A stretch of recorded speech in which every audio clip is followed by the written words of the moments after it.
Assalamu alaikum wa rahmatullahi wa barakatuh, frères, sœurs. Un jour approche. Un jour béni, un jour immense, un jour qui ne revient qu'une fois dans l'année.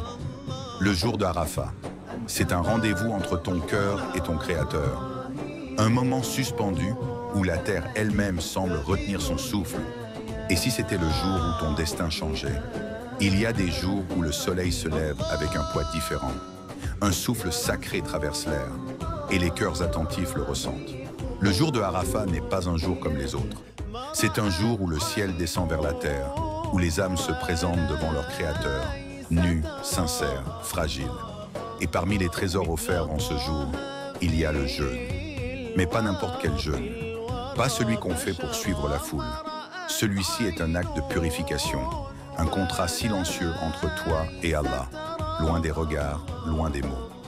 Le prophète Muhammad a dit « Le jeûne du jour de Arafat expie les péchés de l'année passée et de l'année à venir. 2 années de paroles vaines, de regards égarés, de cœurs distraits. Et Allah, dans sa miséricorde infinie, te propose de tout effacer pour un seul jour de sincérité. Mais ce jeûne n'est pas qu'une privation. Ce n'est pas juste un ventre vide. C'est une âme pleine, pleine de retour, pleine de tauba, pleine d'amour pour celui qui t'a donné la vie et la possibilité de recommencer.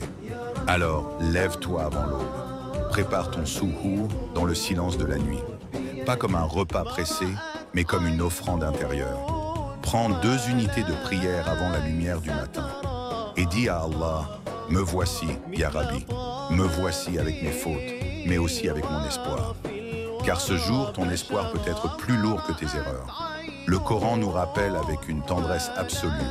Dis, ô mes serviteurs qui avez commis des excès à votre propre détriment, ne désespérez pas de la miséricorde d'Allah, car Allah pardonne tous les péchés. Oui, c'est lui le pardonneur, le très miséricordieux. Surat Az-Zumar 13. Rien n'est trop sombre, rien n'est trop tard. Le jeûne devient ici un acte d'amour, une preuve de ton attachement à celui qui n'attend que ton retour. Pendant que d'autres vivent ce jour comme un jour ordinaire, toi, tu le vis comme un jour d'éternité.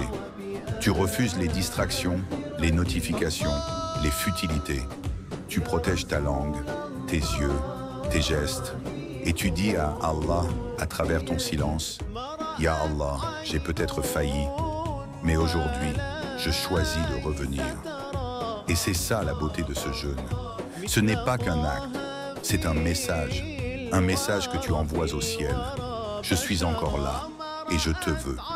Certains mots ont un poids, d'autres une lumière, mais il en est certains qui portent l'éternité.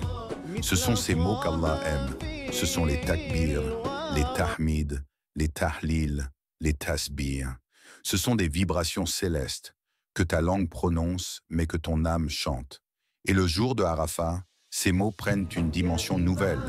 C'est le début du takbir muqayyid, un takbir sacré prononcé après chaque prière obligatoire à partir de Fajr, le matin de Arafat. Le prophète nous a transmis cette formule, magnifique par sa simplicité, immense par sa portée.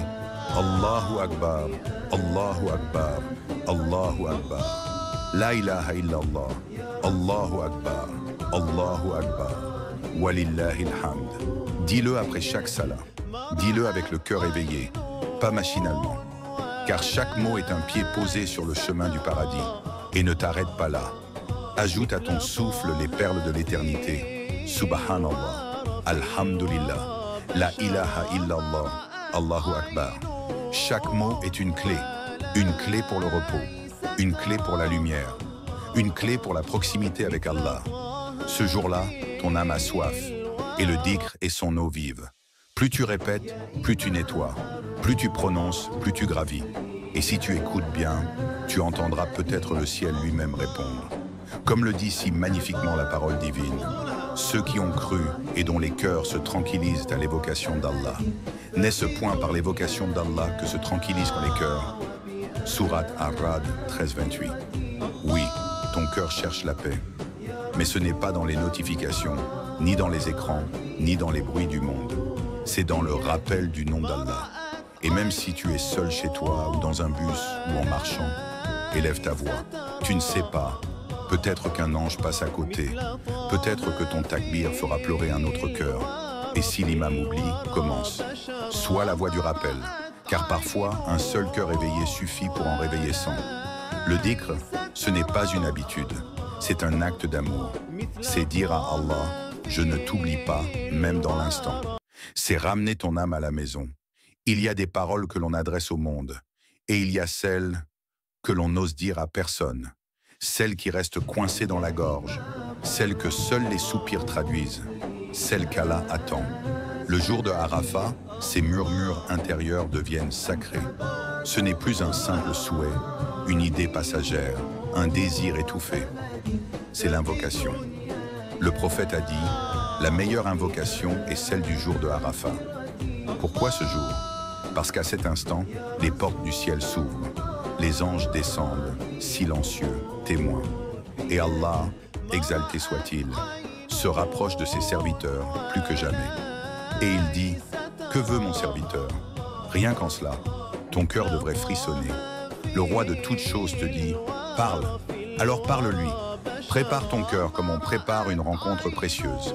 Éteins les distractions, mets ton téléphone de côté, coupe le bruit, assieds-toi, ferme les yeux et parle-lui. Dis-lui ce que tu espères, dis-lui ce que tu crains, dis-lui ce que tu n'as jamais osé formuler, même ce que tu penses ne pas mériter, même ce que tu crois impossible.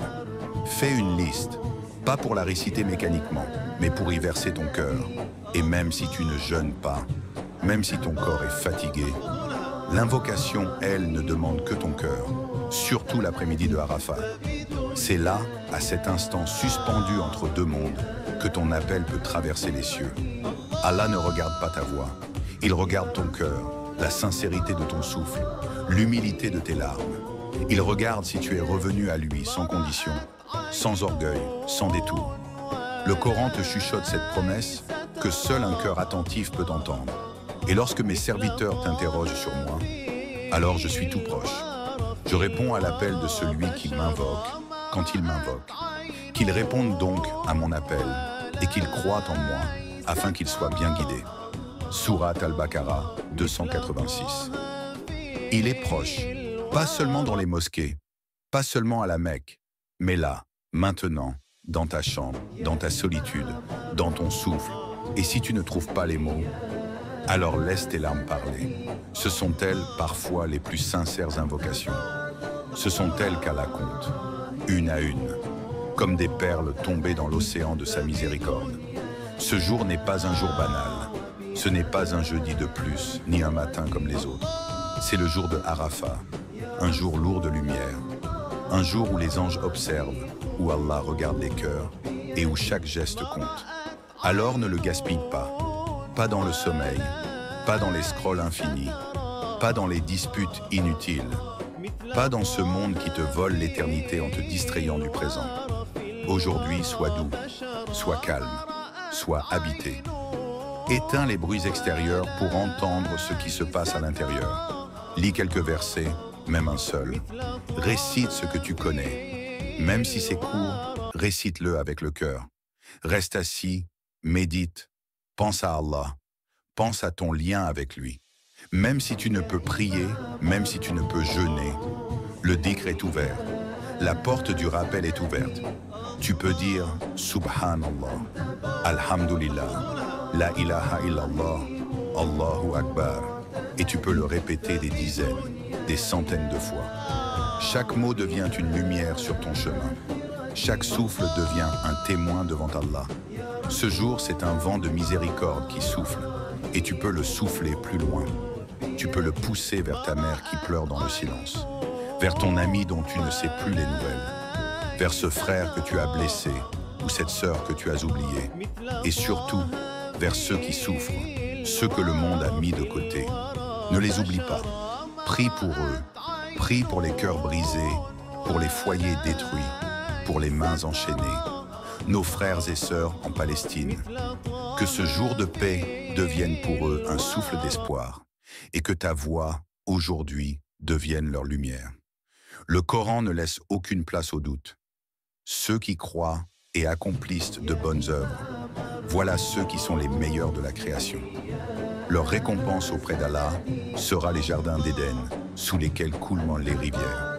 Surat al-Bayyina 98-7-8. Ce n'est pas un simple rappel, c'est un appel à choisir ton camp aujourd'hui. Vas-tu faire partie de ceux qui vivent ce jour comme un passage ou comme un tournant? Ce n'est pas la grandeur des actions qui compte aujourd'hui, c'est la pureté de l'intention, la constance dans le silence, la paix dans la présence. Ce jour est sacré, alors sois sacré dans ton attitude. Sois un porteur de lumière, pas un suiveur d'ombre. Sois de ceux qui élèvent, pas de ceux qui dispersent. Sois une âme qui se souvient. Et si ce jour n'était pas un jour comme les autres? Et si ce jeudi que tu t'apprêtais à vivre n'était pas juste un jeudi, mais le jour qui pourrait redessiner ton avenir? Il y a dans l'année des moments où le destin s'assouplit, où les portes s'ouvrent, où les cieux deviennent perméables aux larmes, et où le passé peut être effacé. Le jour de Arafat, pas un mythe, pas une légende. Un rendez-vous entre ton cœur et ton Créateur. Le prophète Muhammad a dit que ce jour efface 2 années de péché, celle qui vient de passer et celle qui n'a même pas encore commencé. 2 années, 2 ans de lourdeur, de nuits où tu n'as pas prié, de matins où tu n'as pas invoqué, de gestes que tu regrettes, de silence entre toi et ton Seigneur. Et Allah te dit, je t'efface tout si tu reviens à moi. Juste pour un jeûne, juste pour une intention sincère, juste pour un cœur qui dit « Pardonne-moi ». Il n'est pas question ici de mérite, il est question d'amour, d'un amour qui dépasse tes fautes, d'un amour qui dit « Reviens, je t'attendais ». Tu crois peut-être que c'est trop tard, que tu es allé trop loin, mais non, tu n'as jamais été trop loin pour lui. Tu n'as jamais été oublié, tu es vu, tu es entendu, tu es appelé, et le Coran ne laisse aucun doute. Dis, ô mes serviteurs qui avez commis des excès à votre propre détriment, ne désespérez pas de la miséricorde d'Allah, car Allah pardonne tous les péchés. Oui, c'est lui, le pardonneur, le très miséricordieux. Surat Az-Zumar 39-53. Tu sais ce que ça veut dire? Ça veut dire que ton histoire avec Allah peut recommencer aujourd'hui, pas demain, pas quand tu seras prêt. Aujourd'hui, le jour de Arafat peut devenir le jour que ton âme racontera aux anges, le jour où tu es revenu, le jour où ton cœur s'est remis à battre autrement, le jour où tu as dit oui à l'appel du ciel. Alors, ce n'est peut-être pas juste un jour dans ton calendrier, peut-être que c'est le jour que ton destin attendait. Ô Allah, toi qui entends le chuchotement des cœurs, toi qui vois ce que les yeux ne montrent pas, fais de ce jour de Arafat un moment de paix pour nos âmes. Pardonne-nous, guide-nous, réponds à nos invocations les plus sincères, apaise les cœurs brisés, éloigne les douleurs cachées, accorde la victoire aux opprimés, la lumière aux égarés et la foi à ceux qui doutent.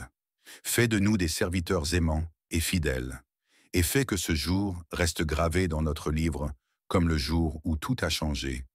Amin. Walhamdulillahi Rabbil Alamin.